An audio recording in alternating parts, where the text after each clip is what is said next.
Assalamualaikum warahmatullahi wabarakatuh. Nama saya Rizka Komaria dari 10 IPA 2. Saya akan menjelaskan tentang siklus hidrologi beserta proses-prosesnya. Tentang siklus hidrologi. Siklus hidrologi merupakan siklus atau sirkulasi air yang berasal dari bumi menuju ke atmosfer dan kembali lagi ke bumi yang berlangsung secara terus-menerus. Karena bentuknya memutar dan berlangsung secara terus-menerus, inilah yang menyebabkan air seperti tidak pernah habis.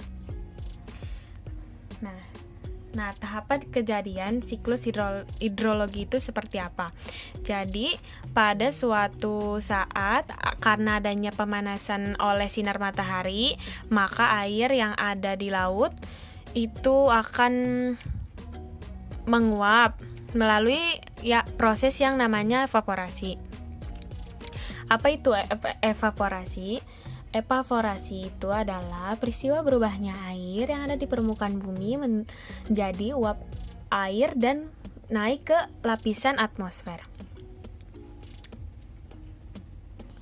Nah, evaporasi ini terjadi karena temperatur yang cukup tinggi sehingga molekul air yang ada di permukaan memperoleh energi yang cukup untuk memisahkan diri dari air yang ada di permukaan. Nah, kemudian penguapan juga terjadi kepada tumbuhan atau jasad hidup. Ini penguapan dari tumbuhan yang kita kenal sebagai transpirasi. Jadi, pengertian transpirasi itu adalah penguapan namun perubahan air menjadi uap air tersebut berasal dari jaringan hidup tanaman yang terletak di atas permukaan tanah seperti ini. Nah, proses transpirasi ini terjadi akibat penguapan air tanah yang diserap akar tumbuhan kemudian mengalir ke permukaan daun lalu menguap ke atmosfer. Nah, faktor yang mempengaruhi transpirasi itu adalah suhu, pergerakan angin, kelembapan udara, kelembapan tanah, dan jenis tanaman. Ketika evaporasi dan transpirasi ini secara bersamaan, maka itu yang disebut evapotranspirasi. Jadi ketika evaporasi dan transpirasi terjadi bersamaan, maka prosesnya itu disebut evapotrasi. Faktor yang mempengaruhi: 1. Meningkatnya suhu akibat radiasi matahari dan pergerakan angin, serta kelembapan.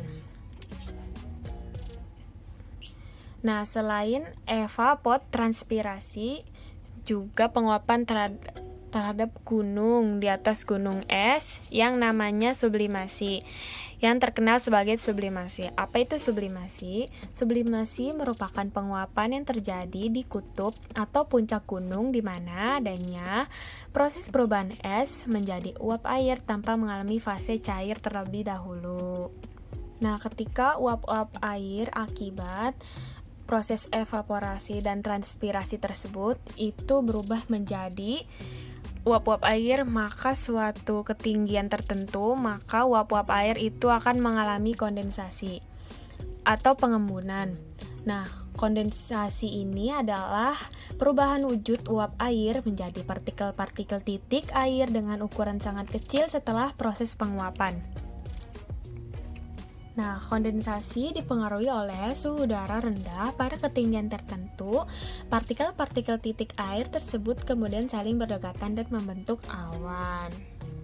Jadi evaporasi terjadi, transpirasi terjadi, kemudian dia naik ke atas sampai ketinggian tertentu akan mengalami kondensasi atau pengembunan. Uap-uap air itu menjadi titik-titik air sangat kecil kemudian bersatu membentuk awan. Nah, selanjutnya karena ada angin, maka awan-awan tersebut akan bergerak menuju daratan karena ada angin dan perbedaan tekanan. Jadi, dia akan digerakkan oleh angin. Proses pergerakan awan itu disebut adveksi. Kemudian pada suatu saat ketika awan-awan tersebut sudah terkumpul, mencapai titik jenuhnya, maka akan terjadilah yang namanya presipitasi. Nah, apa itu namanya presipitasi? Presipitasi adalah perubahan wujud uap air menjadi curahan atau jatuhnya air dari atmosfer ke permukaan bumi. Dikenal dengan hujan. Nah, ketika presipitasi terjadi di daratan, maka awan akan menghasilkan curahan berupa air. Tapi kalau ketika presipitasi di dataran tinggi dengan udara yang rendah, maka seperti puncak gunung, maka awan akan menghasilkan curahan dalam bentuk salju atau es. Nah, akibat presipitasi atau hujan, maka sebagian air yang jatuh di permukaan bumi itu akan mengilfiltrasi. Ilfiltrasi itu adalah proses masuknya butir-butir air hujan yang masuk ke permukaan bumi ke dalam tanah melalui pori-pori tanah. Dan infiltrasi itu mengalir ke aliran tanah, yaitu perkolasi. Kemudian itu ada bagian cadangan air tanah yang disebut ground water table. Hujan turun, dia akan masuk ke dalam tanah, tapi ada sebagian lagi yang mengalir di permukaan yang disebut runoff. Runoff ini bisa terjadi pada akhirnya ke sungai dan masuk ke laut. Nah, proses ini secara keseluruhan ketika terjadi penguapan atau evaporasi dan transpirasi, kemudian terbentuk awan akibat kondensasi, kemudian terjadinya hujan atau presipitasi atau hujan turun di atas gunung yang disebut dan dia turun ke infiltrasi dan dia akan mengalir ke laut. Ini yang disebut siklus hidrologi. Dan siklus hidrologi atau daur air ini berlangsung secara terus-menerus. Ini yang mengakibatkan air di permukaan bumi tidak akan pernah habis atau berkurang.